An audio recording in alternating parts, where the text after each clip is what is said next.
Tu sais ce qui se passe le 9 juin? C'est le jour des élections européennes.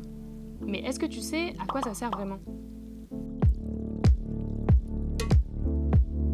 En fait, concrètement, ce scrutin, il permet aux citoyens d'élire leurs représentants au Parlement européen, l'une des instances législatives de l'UE, avec le Conseil de l'Union européenne et la Commission européenne.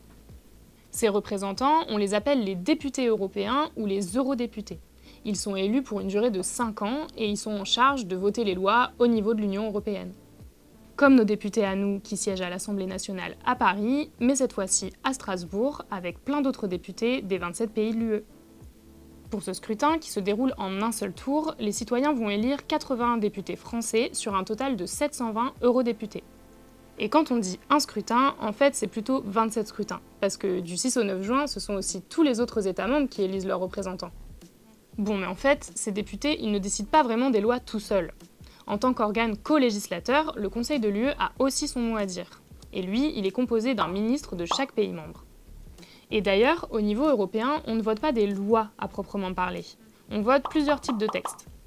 Parmi eux, on a les règlements. Dès qu'ils sont votés, ces règlements s'appliquent directement dans tous les pays membres de l'UE. Ils sont ce qu'on appelle contraignants. À la différence d'un autre type de texte qui peut être voté au niveau européen, les directives.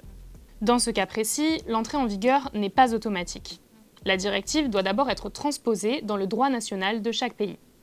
Je ne sais pas si tu te souviens, mais c'est ce qui s'était passé avec la directive interdisant le plastique à usage unique. Figure-toi que la France a été l'un des premiers pays à s'emparer du texte pour proposer ses propres objectifs en 2021. Bon, et sinon, le Parlement ne fait pas que voter des textes. C'est aussi lui qui, avec le Conseil de l'UE, vote chaque année le budget de l'Union européenne par exemple. Et toi, tu comptes aller voter le 9 juin? En tout cas, sache que le scrutin est ouvert à tous les citoyens français de plus de 18 ans, à condition que tu sois bien inscrit sur les listes électorales de ta commune. N'oublie pas de t'abonner à l'étudiant pour plus d'infos.